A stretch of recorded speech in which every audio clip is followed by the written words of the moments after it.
Bonjour à tous, on est ravis de vous retrouver pour cette vidéo qui, a priori, est pas mal attendue. Ça fait un moment qu'on nous demande de faire une vidéo assez ciblée sur l'ère du Verseau et le jeu actuel de Pluton dans le Verseau. Donc c'est ce qu'on va chercher à voir ensemble aujourd'hui, définir un peu déjà c'est quoi une ère astrologique, de quoi il s'agit quand on entend parler de cette fameuse ère du Verseau et qu'est-ce qui se passe avec ce fameux Pluton qui lui aussi vient d'entrer en Verseau. Donc c'est parti, on va regarder ça ensemble.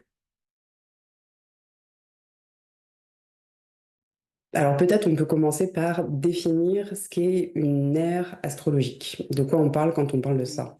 Il s'agit du cycle de précession des équinoxes, qui est un grand cycle connu depuis l'Antiquité, du fait que chaque année, l'équinoxe de printemps ne se passe pas au même endroit dans l'univers. Il y a une sorte de décalage du fait que la Terre tournant comme une toupie, elle se déséquilibre, elle ne revient pas au même endroit chaque année au moment de l'équinoxe de printemps. Et donc, il y a un décalage de ce point de tous les 72 ans, d'un degré tous les 72 ans, qui fait qu'il y a un décalage de ce point de 30 degrés d'un signe du zodiaque tous les 2160 ans. Et donc, nous sommes dans une ère de 2160 ans quand ce point-là parcourt un des signes du zodiaque. Voilà. Nous sommes en train de quitter l'ère des poissons pour entrer dans l'ère du Verseau. Mais nous ne savons pas exactement quand est-ce qu'a lieu ce passage, du fait que nous ne savons pas quand est le point zéro. On pourrait penser que l'ère des poissons a démarré avec la naissance de Jésus, donc ce qui ferait que l'ère du Verseau serait en 2160, ça serait le plus commode, mais on va laisser cette affaire à l'appréciation de la conscience de chacun. Il est reconnu, si vous voulez, que le passage d'une ère à une autre ne se fait pas de façon radicale, mais se fait de façon en transition, puisqu'il y a des êtres qui sont encore dans une conscience du poisson, de l'ère des poissons, et d'autres qui sont déjà dans la conscience de l'ère du Verseau. Et depuis un certain moment, il est plus ou moins reconnu que les germes de cette ère du Verseau ont été semés à la fin du XVIIIe siècle avec les droits humains. Donc, vous voyez, il y avait déjà des êtres qui étaient en conscience dans l'ère du Verseau, alors que d'autres étaient toujours dans l'ère des poissons. Alors là, ce que je trouve très intéressant dans ce que tu évoques, c'est que du coup, on n'est sur aucune certitude, on est plus dans une période de transition et qui est relative de toute manière de nos niveaux de conscience. Donc attention quand vous entendez ça y est, nous sommes passés, nous avons changé de monde, tout est, tout est très relatif. Par contre, ce qui peut peut-être nous intéresser, c'est d'essayer de comprendre quel est le symbole, quel est le symbole de cette terre des poissons versus l'ère du Verseau qui est en train graduellement de s'ouvrir. Quelle est la différence symbolique? Alors en fait, le but de l'ère des poissons, c'était que chaque individu acquiert une individualité de conscience. Le poisson est un signe mutable, c'est le dernier des signes mutables. Et avec ces deux coupes opposées, il nous montre qu'il y a tout un cheminement de la conscience qui doit partir d'une grande globalité et d'un tout, d'une totalité vers une unité, pour arriver quasiment jusqu'au bélier en quelque sorte, hein. Et donc, dans les poissons, il était question que l'humanité travaille son individualité de conscience, c'est-à-dire qu'après les consciences de groupe de l'ère du bélier, les individus acquièrent une conscience individuelle. Donc, ça, c'est la grande mission de l'ère des poissons. Alors, le problème de cette ère des poissons, c'est que on y rentre bien dans des consciences individuelles, mais du coup, on est très individualiste et que cette conscience individuelle nous amène à beaucoup de séparation, de séparativité et d'incompréhension. C'est-à-dire, c'est un peu à l'image de la coupe des poissons, une sorte de où on se tourne le dos, où on s'empoigne et on se fait la guerre. C'est-à-dire, c'est une ère idéaliste où on prenait des idéaux et où on se battait au nom de ces idéaux. Et c'était beaucoup, souvent, des idéaux religieux. Parce que c'est quand même l'ère de l'avènement et de la création des trois grandes religions monothéistes. Donc, si les poissons a commencé avec le christianisme, d'une certaine manière, et avec la naissance de Jésus, à peu près, hein, d'ailleurs, le symbole de la confrérie des confréries de Jésus, c'était les poissons. C'est assez bien résumé et c'est vrai que dans ces poissons, le rapport aux religieux était vraiment quelque chose d'important. Et il y avait certainement, quand tu dis conscience individuelle, il y a l'idée aussi de s'affranchir des tutelles, quelles qu'elles soient, graduellement, familiales, ethniques, sociales, religieuses, etc. Oui. Mais là, à l'heure où on est, on voit bien qu'on s'est comme affranchi de certains dogmes religieux. Il n'empêche, est-ce qu'on est complètement sorti des dogmes?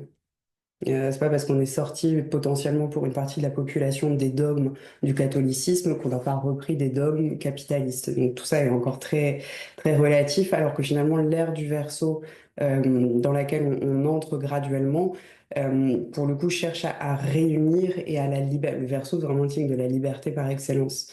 Donc peut-être qu'est-ce que ça va amener en liberté par rapport aux dogmes dans lesquels on peut être encore emprisonné? Les dogmes, en fait, on n'a pas fait, je pense qu'on est dans une période de grand reflux de l'ère des poissons et il y a comme une sorte, si vous voulez, chaque fois qu'il y a un grand reflux, il y a des risques de retour en raz de marée, etc. On a vu qu'avec Pluton dans le Sagittaire, à partir de 95 jusqu'en 2008, il y a eu une sorte d'afflux des fondamentalismes religieux dans toutes les religions d'ailleurs, et que ça continue encore un petit peu. Et donc, à la fin de cette ère, on dirait que justement, les dogmes s'accrochent, peut-être avant de décrocher. Parce que l'hypothèse serait qu'il y ait un immense reflux de manière à ce qu'on se rende bien compte de est-ce que tout ça est bien intégré ou est-ce qu'on en est. Je pense qu'on est dans un reflux. Et avec le poisson, on voit bien cette idée, c'est comme une sorte de marée, en fait. Hein. Et on sait que il peut y avoir enfin, comment dire, moi je vois comme il y a quelque chose la mer se retire avant qu'elle revienne avec une grosse vague verso, en fait. Bah, moi, ce qui me venait sur l'ère des poissons, c'est que je trouve que c'est une bonne idée de regarder les 2000 ans qui viennent de passer avec ce qu'on en sait, parce qu'on ne sait pas tout. Parce que je trouve qu'il y a une grande idéalisation de ce changement d'air et de ce qui peut advenir. Et le fait de voir un peu sur les 2000 ans l'immensité de ce qui s'est passé, la complexité et l'exploration sur plein de plans qui a été faite, alors évidemment avec des grands thèmes. Ça permet de se dire, bah, en fait, on va entrer dans une nouvelle dimension vibratoire, de conscience collective, individuelle et tout ça, mais en fait, on a 2000 et quelques années pour l'explorer. Est-ce qu'on va y rentrer? Est-ce qu'on y est? Est-ce que, bon, bah, tout ça, voilà, c'est de l'appréciation, comme ce qu'a dit Fanchon, enfin, de l'appréciation et du ressenti de quelle conscience on est, mais c'est qu'est-ce qu'on va explorer et qu'est-ce qu'on va découvrir aussi. Moi, ça m'évoque ça. Et si je regarde les 2000 ans qui sont passés, je vois des horreurs et je vois des choses extraordinaires et il y a tout ça. Mais il faut voir Et l'évolution. voilà. Mais il faut voir l'évolution historique en fait. Et on a fait le boulot quand même un petit peu nous hein, pour voir l'évolution historique, puisqu'on a fait un travail sur l'évolution de l'histoire depuis les poissons. Et pour que une conscience individuelle se crée, si tu veux, je pense il a fallu qu'on arrive à des droits, c'est-à-dire que chaque être était libre. Et la plus grande création de l'ère des poissons pour l'humanité, c'est d'arriver à cette notion que chaque être humain est libre.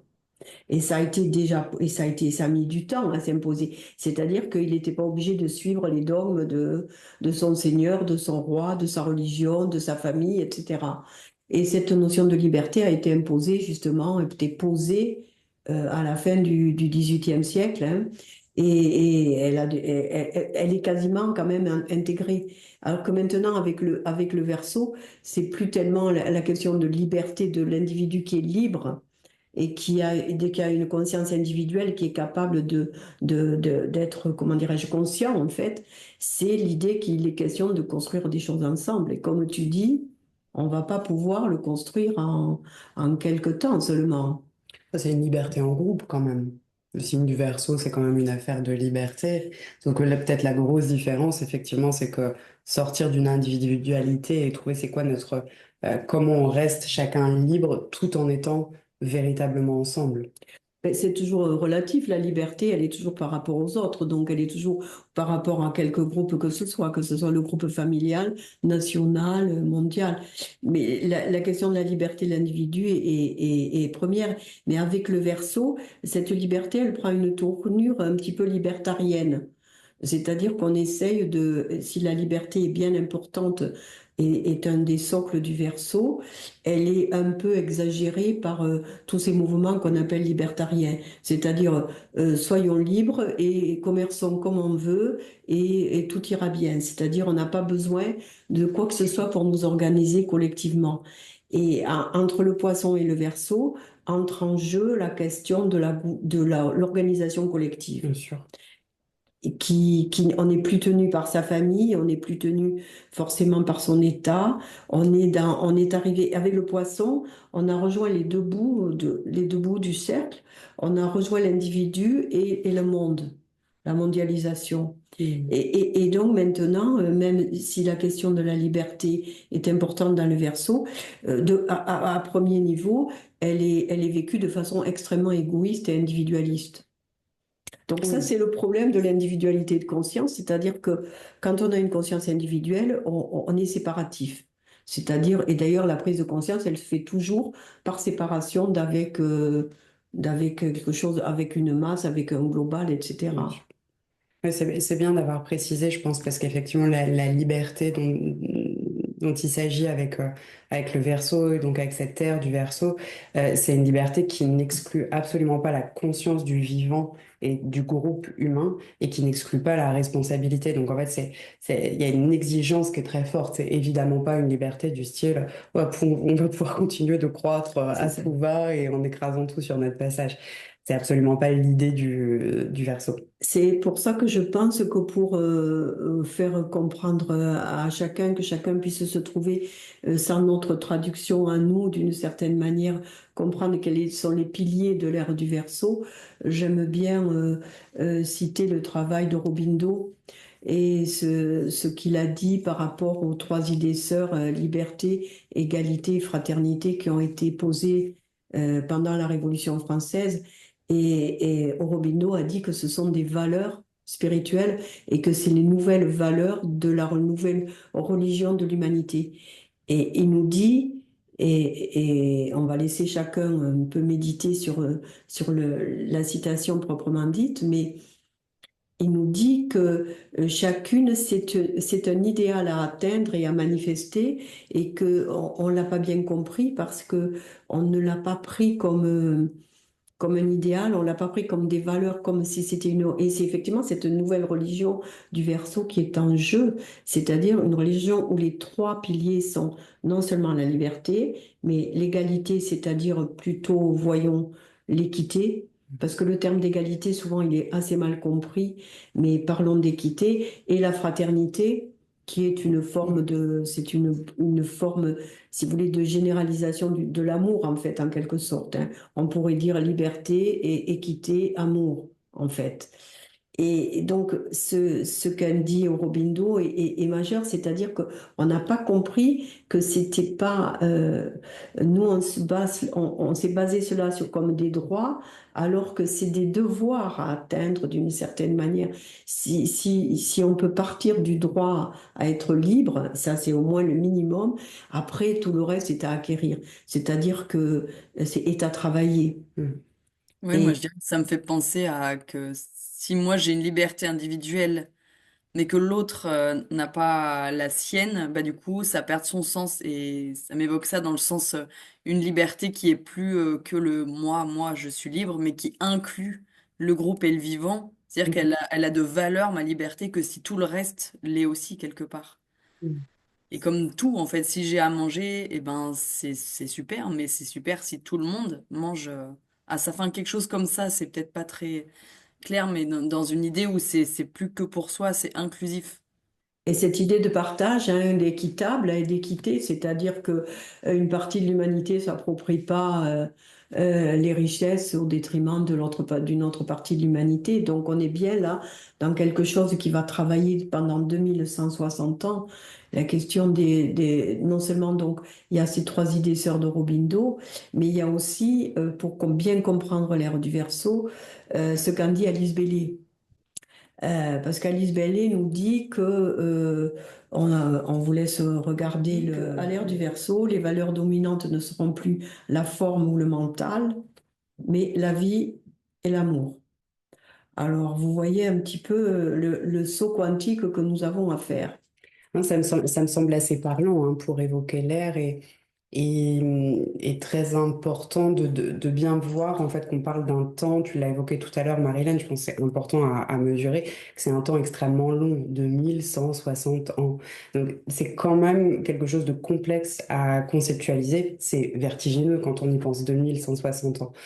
Alors, ce qui est intéressant peut-être pour nous, là, dans la période actuelle qu'on vit et pour les 20 prochaines années, c'est qu'on a une planète particulièrement puissante en astrologie, qui est Pluton, qui entre lui aussi dans le signe du Verseau. Donc, il est possible que ces 20 prochaines années soient comme un terrain d'entraînement pour mieux comprendre, mieux expérimenter toujours plus Préparer. et préparer vraiment l'ère du Verseau à venir.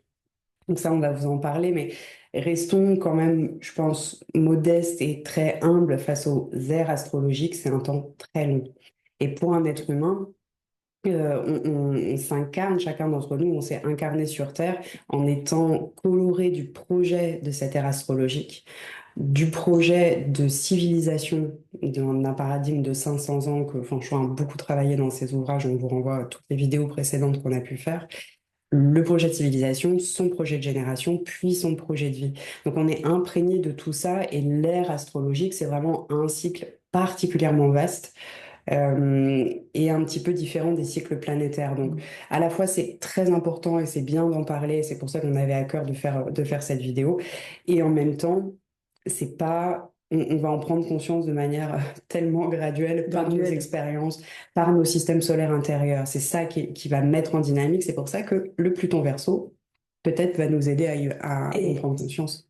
voilà, et peut-être qu'on peut dire qu'il y a 500 ans, quand Pluton était dans le Verseau, c'était les libertés de conscience religieuse qui sont venues en Europe à travers malheureusement les guerres de religion, mais ça a été posé à ce moment-là quand même. Et ensuite les libertés civiles à la fin du XVIIIe siècle, avec ces idées nouvelles qui sont rentrées d'équité et de fraternité, qui sont formulées dans la devise de la République française.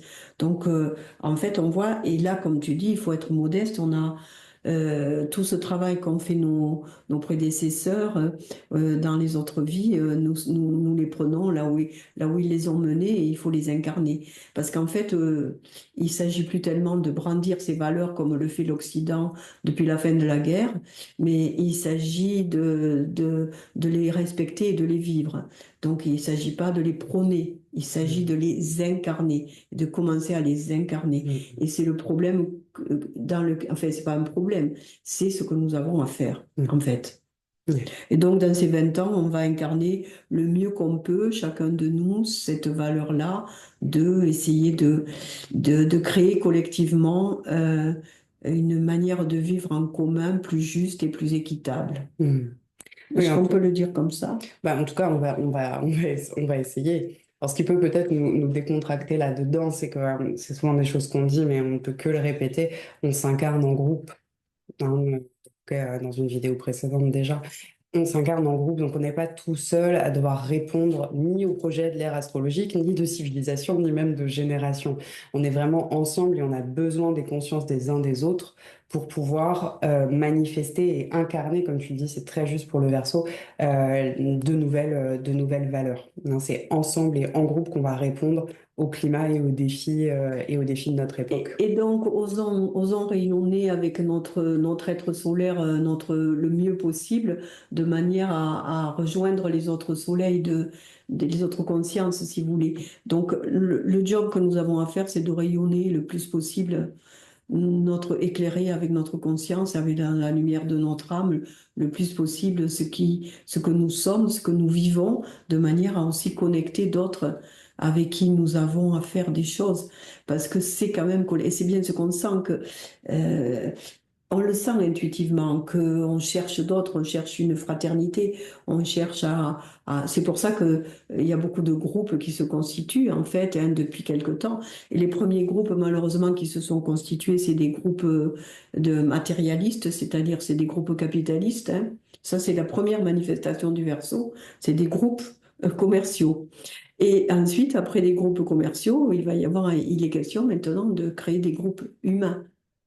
Donc en fait, l'intérêt là peut-être qu'on a pour nos années à venir entre 2023 et 2043, avec l'entrée de Pluton dans le Verseau, c'est qu'en fait on va être véritablement et de manière assez concrète et collective mis et mise au défi des valeurs du Verseau.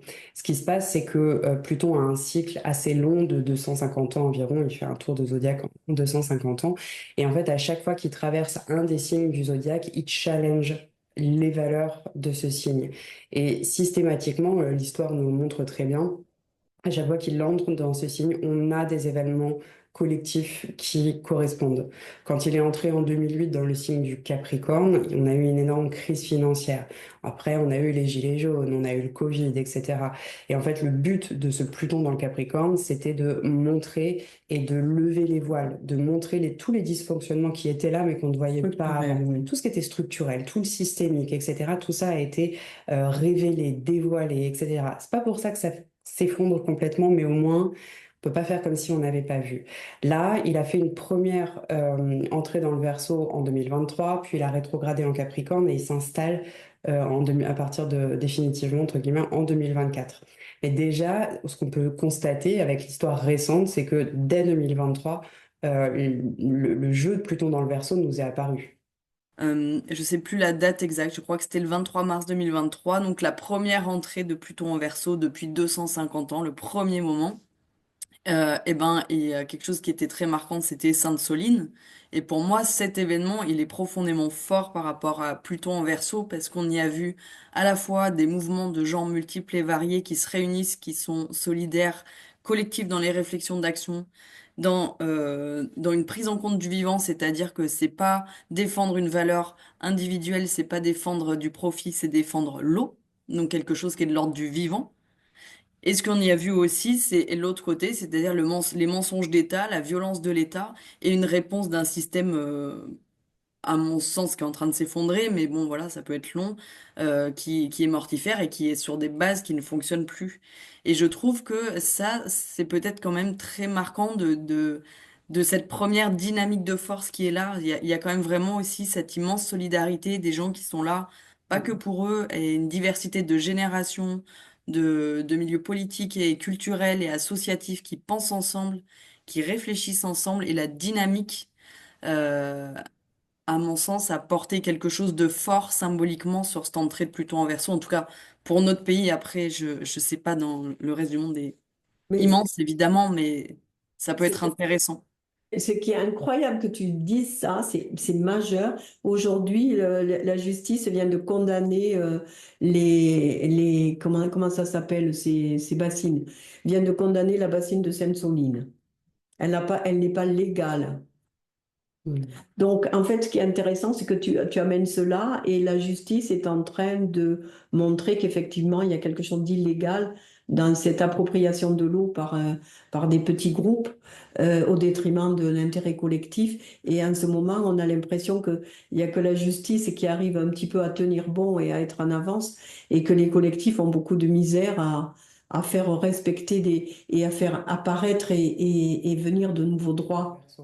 Alors après, c'est toujours pareil parce que des fois, dans l'esprit de certains, peut-être il y a des confusions entre ce fameux passage Ère du Verseau, ce Pluton dans le Verseau qui pourrait tout changer, etc. Ne soyons pas naïfs non plus. C'est-à-dire que même si ce jeu de Pluton dans le Verseau peut nous permettre d'expérimenter et d'incarner graduellement de plus en plus les valeurs, à un premier niveau, il nous pose des soucis. Donc là, ça a été ce que tu as dit comme exemple, Marilyn, est très, très chouette et déjà porteur d'un certain espoir. Après, on peut aussi voir les excès des valeurs de ce signe, Verseau, se mettre en place Oui. pour nous amener. C'est toujours une affaire d'équilibre, hein. Donc, c'est possible qu'on vive les excès d'un libertarisme débridé, C'est d'un pas les excès de communautarisme. valeur, c'est pas un excès de valeur, c'est un excès et c'est une sorte de dévoiement des valeurs. Oui, c'est ça. C'est-à-dire que ça peut, C'est un dans dévoiement. le jeu de Pluton, ça peut, soit il va exacerber Mm. les qualités du signe, soit il va les éteindre potentiellement à un premier niveau. C'est-à-dire qu'il nous met au défi de les acquérir, donc c'est-à-dire c'est toujours de haute lutte. Et en plus, c'est un signe masculin. Mhm. Et donc, il est question de lutte, soit de lutte intérieure, c'est-à-dire de combat intérieur pour évoluer, et pour vraiment honorer ses valeurs, les incarner et les tenir bon sur ces valeurs-là. Donc, ça demande de tenir comme par moment, il faut résister, d'autres fois, il faut lutter. En fait, ça demande de se positionner, en fait. Et c'est quand même toujours de haute lutte, donc. Et Mhm. Mhm. je pense que c'est quand même quelque chose qu'il faut, c'est pas quelque chose qui nous tombe du ciel et il faut les tenir, C'est quoi. clair. Non? Et puis là, on parle d'un programme sur 20 ans. Donc effectivement, bon, même si c'est plus court que l'ère astrologique, 20 ans, c'est quand même pas anodin dans la vie d'un individu. Et du coup, il faut voir, nous, on ne peut faire que des hypothèses sur ce que peut-être on va vivre individuellement et collectivement, mais c'est certain qu'il peut se passer beaucoup de choses. Le signe du Verseau, pour peut-être vous permettre de mieux le capter, on a parlé des libertés, mais des libertés ensemble, des libertés collectives, de l'équité, de la fraternité et de la sororité, évidemment. Et si vous voulez, dans le signe du Verseau, il y a vraiment cette idée que on arrive à être un être singulier, original, tout en étant complètement interconnecté avec chacun des autres humains. Il y a un mouvement très, très vivant et très solidaire dans le Verseau, qui pour autant n'éteint pas la singularité de chacun. Et vous voyez que déjà, au Au contraire, contraire. si on se le pose comme ça, c'est déjà quand même un sacré morceau. Charles Vouga, il disait que le signe du Verseau, c'est si chacun d'entre nous on est des soleils, le Verseau, c'est la grappe de raisin de tous les soleils que l'on forme. Donc c'est quand même un sacré projet. Donc bien sûr, ce Pluton dans le Verseau, il peut nous emmener dans certains excès de communautarisme, ouais, de libéralisme débridé, etc., jusqu'à ce qu'on trouve à faire l'équilibre et à Et à, véritablement trou- incarner. à faire des constructions collectives plus justes et plus équitables. En fait, on va être obligé en quelque sorte, il y en a qui disent que le défi écologique est tellement grand que on va ou arriver à survivre ensemble ou on va pas survivre. Donc, apparemment, quand même, il y a une pression puissante dans la conscience de notre humanité en ce moment, quand même. On est au bord on a dépassé toutes les limites planétaires, hein. Il y a l'extinction des espèces, il y a énormément je veux dire, il y a quand même un état d'urgence d'une certaine manière. Donc ça va être ou bien on va se réorganiser collectivement, ou bien notre petit soleil sera bien misérable, j'allais dire. Mm. Mm. Enfin, je veux pas être pessimiste. Non, non, je crois que je crois que tu as raison. C'est-à-dire que c'est pas le Verseau, c'est compliqué de prétendre que, enfin moi en tout cas, je n'aurais pas la prétention de me dire, bien sûr, j'ai complètement intégré cet alignement, ces valeurs, je les incarne complètement. C'est un véritable défi. Et là, on a 20 ans pour peut-être essayer de penser de nouveaux modèles. Comment individuellement je me saisis de ma responsabilité, de ma fameuse liberté acquise, admettons, par l'ère des poissons, comment je m'en saisis et je me mets au service du vivant, de l'humanité, sans saccager la terre, bien entendu. Oui, j'avais juste envie de compléter avec l'idée que quand même, du coup, ce signe du Verseau, il est magnifique, il est incroyablement rempli, évidemment, comme tous les signes, mais il a quelque chose autour de l'humanité que je trouve assez fort, autour de l'humain, en tout cas, et du vivant. Par contre, à mon sens, comme c'est une ère qu'on n'a pas visitée depuis, alors là, je ne saurais pas faire le calcul, mais extrêmement 26 000 ans. longtemps. 26 000 Euh, ans. oui, voilà, donc bon, c'est C'est- vraiment, c'est remettre un pied dans l'inconnu, quoi. Et Mm. donc, Oui, c'est se laisser aussi découvrir et relier à, eh ben, tiens, j'ai envie de me connecter en conscience à cette vibration-là, qui donne très envie, après tout ce qu'on a dit, même s'il n'y a pas que du positif, évidemment, comme c'est la vie, quoi. Mais de se laisser surprendre et d'explorer. Et moi, il y a cette sensation-là avec ce signe qui est un signe d'air et du coup un signe qui met en lien, un signe où il y a cette curiosité qui se réveille de se tourner vers l'extérieur, vers les différents plans de conscience, les différents plans de vie et d'aller venir à chercher à attraper pour, non pas pour garder, mais pour découvrir, observer, écouter, entrer en lien. Et la question qui me vient là en vous écoutant, c'est bah tiens, mais avec quoi on va, avec quoi, avec qui, avec quel vivant, avec quelle conscience on va pouvoir entrer en lien? Mm. T'as parlé de l'ère du Verseau qui revient que tous les 26 000 ans, et il y a des légendes hein, sur l'ère du Verseau, c'est soi-disant l'âge d'or. Mm. Et Alice Bailey en parle dans les travaux d'Hercule, quand elle parle dans le signe du Verseau, elle explique que on a du mal à s'imaginer qu'à la fin de l'ère du Verseau, donc dans 2160 ans, hein, ça sera un véritable âge d'or au sens où les êtres seront dans l'amour les uns des autres et non plus dans la guerre. Alors on voit bien que là, on est vraiment, vraiment très, très loin parce qu'encore, le seul moyen qu'on a de s'exprimer l'amour pour le moment, c'est la guerre. Donc, qui est le premier niveau de l'amour, hein, de toute façon. Le niveau zéro, en quelque sorte. Mais il est là quand même. C'est de l'amour qui se cherche. Alors, on voit que l'œuvre est immense, mais chacun de nous, on a sa petite part à faire. Oui, c'est juste. Et puis, c'est intéressant que tu aies rappelé que le Verseau est un signe d'air. Les signes d'air sont entre autres des signes qui touchent quand même aux formes pensées et aux projections vers le futur. Donc, il me semble que ce Pluton dans le Verseau, il risque quand même de nous pousser dans un premier temps à déconstruire, à finir de déconstruire nos formes pensées collectives. Vous savez, l'histoire qu'on se raconte, on est une humanité parce que. Ok, donc ça, est-ce qu'il y a des choses à déconstruire sur le récit collectif qu'on se raconte? Peut-être pour du coup réinventer une protension collective, une vision collective qui va nous mener à peut-être, à un moment, oui, changer le monde. Mais là, ce Pluton Verseau, il y a certainement cette étape importante de qu'est-ce qu'on est en train de se raconter. On est là, à l'heure actuelle, en Occident, on est par exemple beaucoup en train de se raconter la croissance à tout prix, ça ne s'arrêtera jamais, on est les plus puissants, on est blanc, on est machin. Bref, vous voyez cette histoire-là. Cette histoire, observons où est-ce qu'elle nous mène. Est-ce que c'est ça qu'on a envie de continuer de se raconter? Parce que si on se le raconte, on va le vivre collectivement. Et il me semble que le Pluton Verseau, il risque d'appuyer sur, ah ouais, tu te racontes ça, potentiellement tu vas vivre ça.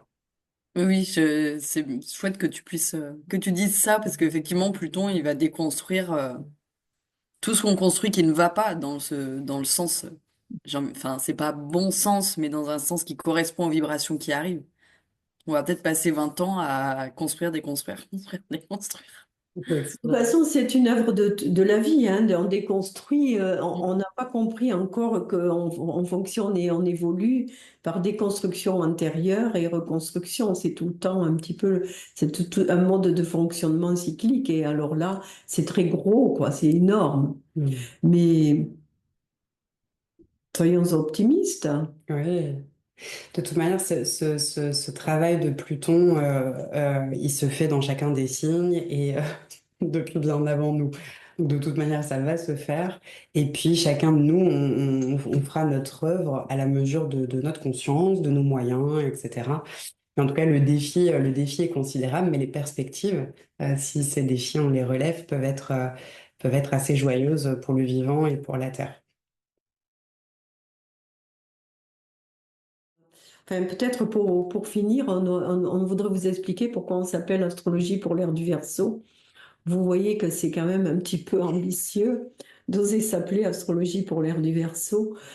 Pourquoi on s'est autorisé à s'appeler comme ça? Tout simplement parce que nous travaillons en quelque sorte dans la suite de Charles Vouga et Germaine Hollet.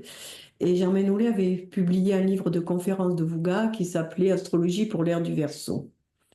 Et Vouga disait qu'au XXIe siècle, on allait découvrir que l'homme était un système solaire et que ça serait une des grandes découvertes que l'homme est un système solaire, c'est-à-dire qu'il fonctionne en quelque sorte en résonance avec le système solaire.